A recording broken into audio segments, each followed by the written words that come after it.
Alright, let's dive into something that's been buzzing in the travel world lately. Spain just snagged the title of Europe's most booked destination this year, according to a fresh survey by Amadeus UN Tourism. But here's the kicker. This isn't just a random win. It's happening smack in the middle of global uncertainty, which makes it even more fascinating. Personally, I think this speaks volumes about Spain's resilience and its magnetic appeal. What makes this really interesting is how Spain managed to outshine heavyweights like Italy, France, and the UK, which aren't exactly slouches in the tourism game. So, what's the secret sauce here? First off, let's talk numbers. Spain is on track to hit around 100 million international visitors in 2026.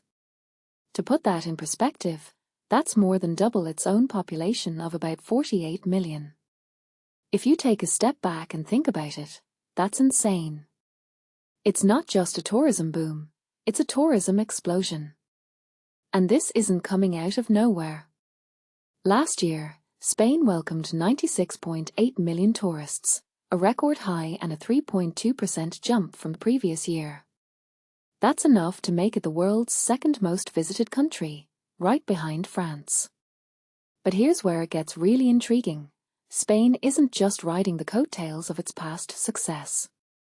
It's actively pulling in travelers with a mix of factors that, in my opinion, are hard to beat.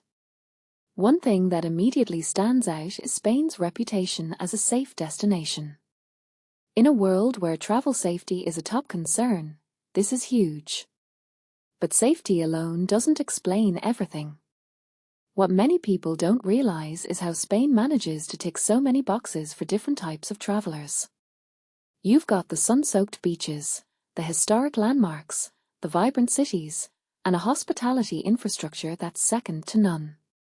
It's like Spain took a checklist of what travelers want and said, "Yeah, we've got all that, and more." A detail I find fascinating is how Spain's Mediterranean vibe seems to be a universal drawer.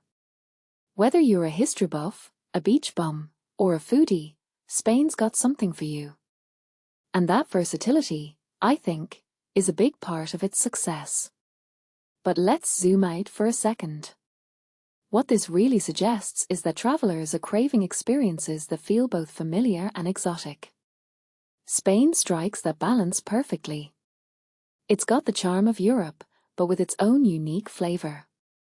From my perspective, this is a trend we're seeing across the board. Travelers want destinations that offer a sense of discovery without sacrificing comfort. And Spain nails that. Now, let's talk about the broader implications. Spain's tourism boom isn't just a win for Spain. It's a bellwether for the travel industry as a whole. If a country can pull in 100 million visitors in the middle of global uncertainty, it means people are still hungry for travel. They're just being more intentional about where they go. This raises a deeper question. What does it take for a destination to thrive in today's world? Is it just about having great attractions, or is there something more? Personally, I think it's about storytelling. Spain doesn't just sell beaches or museums, it sells an experience, a lifestyle. And that's something other destinations could learn from. So, where does this leave us? Spain's dominance in European tourism isn't just a fluke, it's a masterclass in understanding what travelers want and delivering it consistently. But it also makes me wonder, can this pace be sustained? With over-tourism already a concern in places like Barcelona, there's a fine line between booming and bursting. What many people don't realize is that success in tourism isn't just about numbers, it's about sustainability. Spain's challenge now isn't just to keep growing but to grow responsibly. And that, in my opinion, is the real test. So, here's my closing thought. Spain's rise to the top isn't just a story about tourism. It's a story about adaptability, appeal, and ambition. But as we celebrate its success, let's also ask ourselves, what's next?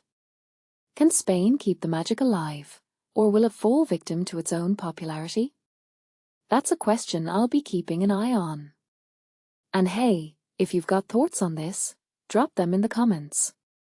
Let's keep the conversation going.